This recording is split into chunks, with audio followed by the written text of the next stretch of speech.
Everybody wants to get united. Like, what we gotta do is meet everybody on 149th Street at the bench. Dudes, today we're checking out some more of your guys' throwies that you submitted over on Instagram, and we're gonna be rating those on a scale from 1 to 10. It's all in good fun. Look, we're here to help. We're here in order to kind of give you guys the information you need to, without any judgment or anything like that. So even if we come across biters, don't judge them. You know, pretty much every single graffiti artist was in that boat. So before we hop into it, check out the description. If you want to be part of my hand style book I'm working on, we have submissions open. Feel free to go ahead and be a part of it. Got more information in the description down below. But let's check out the first story we're gonna hop into right here. Ooh, all right. I'm not gonna lie, that's kind of a fresh spot. I'm gonna be 100%. I'm also not gonna lie, the walls next to it look like they would have been primo, but that's neither here nor there. My apologies. But here's my tip. It actually has less to do with your letters and how you went about doing them. Now, this is a tip I've given quite a few times in the past, but we're gonna use this Windex model to demonstrate.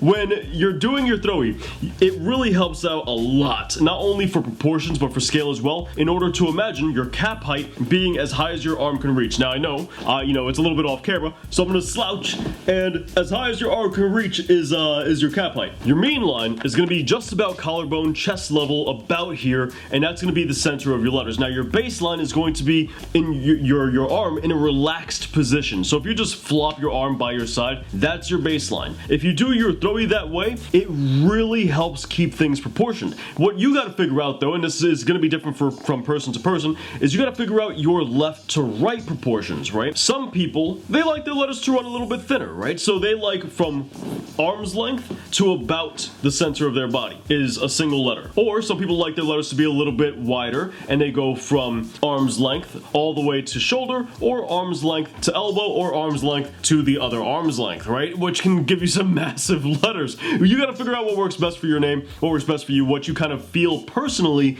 as far as that is concerned. And obviously, depending on how tall or how short you are, the vertical is also going to change as well. But it's a great way to help keep your throwies nice and proportioned. Give it a try. I think it will really help you out. But with that said, we'll give this a good 4 out of 10. And also, I like the fact that you used some pretty simple letters, right? Keep it simple, practice the basics. You did a great job with that. Next up, we got this throwy right here. Now, if you guys have been watching my videos for a while, you might remember recently we talked about how when you sketch your throwies, there's a tendency to over kind of pamper your throwy to the point where it's not realistic at all, and it might even become more of a straight letter than anything else. And this is a perfect example of that. You decided to sketch your throwy, you very clearly have a straight letter, or I'm sorry, you have a piecing, not even a straight letter, a piece Y right up here. But then we get down to your throwy and we see it's pretty much the same exact thing. This right here has been so pampered to the point where it's full of letter distortions and it no longer is the intended letter. I can assume with this it's supposed to be a T, but that is no longer a T. Here's the thing about throwies that we have to understand. Throwies lack letter structure due to their rounded nature and pretty much not having any negative space or very little amounts of negative space. On top of that, due to the letter positioning. So all of those different fundamentals come together in order to lower the letter structure of throwies. Keeping that in mind, doing lots of letter distortions in your throwy becomes extremely dangerous because you can very easily lower that letter structure even more. And if you do that for a letter that already lacks letter structure, well then you're pretty much going to destroy the letter, which we see right here. The T has absolutely no body to it. Its entire stem has been dismantled and disfigured, and it ends at the mean line. As to where the Y has a complete stem, the E has its complete body right here, and the I is lacking as well. So suddenly, your T, its stem ends right there. Sure, you distorted it and snapped it here and snapped it back over here, but at that point, the letter's already been destroyed. This is also a perfect example of how you can't always translate something from one form of graffiti to other forms of graffiti. And it's only by understanding hand styles and letter structure that we can understand what not to do to letters. So for that reason, I would say continue practicing and studying hand styles some more. That way you understand the limitations of your letters a little bit more intimately. We'll give this a 2 out of 10. Also because we see some shaky lines and some shaky shapes like right there as well. I also don't recommend sketching your throwy. It pretty much is a terrible idea in most cases. Sure, it may not be a bad idea to sketch a throwy just to get the general gist of the shapes down pat, but even then, you probably shouldn't be sketching your throwy. Now, a lot of you guys will see this throwy and you'll think, man, that's pretty nice, that's pretty good. But I gotta be 100% honest and 100% blunt. Look at a lot of these letters. Look at a lot of this graffiti here and ask yourself, do they know the fundamentals? How's the letter structure, negative space management, the letter name weight, the letter name positioning? Any experienced graffiti artist will see these eyeballs and these O's and go, that's a bit of a red flag. Oh, it's consistent? It's not just him playing around being funny?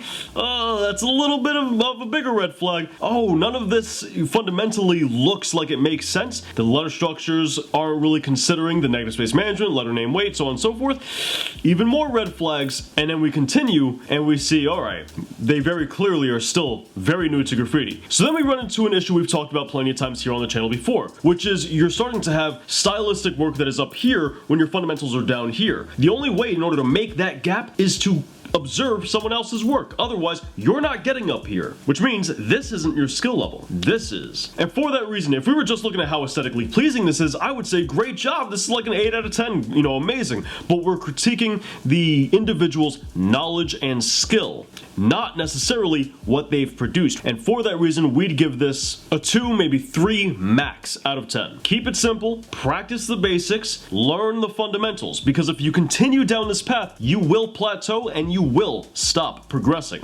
Don't go down that path if you want to make progress. If you just want to have fun, do whatever you want. You know, I really like the little caution sign in that A there. That's kind of nice. And I like the throwy overall. This is a pretty stylistic yet simple looking throwy, right? I like that quite a bit. Now, you'll have to forgive me. I am a little familiar with this person's work. I know generally speaking where they land as far as skill level is concerned, but even with all those things in consideration, I'd have to give this a good 5 out of 10. I think that's a pretty fair rating for this. I think that's pretty good. Great letter name positioning. I love how you left this little tiny gap here on the M, and it's consistent because you do it again over here as well. Now, I will say, develop a little bit more structure here on this third letter, because while this might be an O, it doesn't have a lot of weight, and you didn't really bring attention to that letter in order to say, hey, look, this letter is meant to be different. It more so looks like a mistake with negative space management because there's no reason, or letter name positioning rather, because there's no reason this O can't fit right here and then the R moves over. If it's meant to be an E, because I've seen some pretty funky things in my time. If it's meant to be an E that comes around this way and hooks into the R with the fusion of the two letters coming together, then develop each structure before connecting them. And I would say the same thing over here as well, where you have like a really weak letter on this side, develop the structure more. But overall, great job. Not bad. Alright, that's all the throwies for today, dudes. If you guys want to potentially be part of this series in the future, follow me over on Instagram. I post stories asking for submissions whenever I'm about to do these, and that's going to be your opportunity to capitalize. Also, if you felt like any of these topics were interesting and you want to learn more, check out the best how to do graffiti playlist anywhere online at the top, and we even have books we published that cover things like drop shadow, 3D, one-point perspective, lighting, and we even have a book that covers very basic fundamentals of letter structure for pieces. But if you want some more graffiti content to just hang out and chill, well,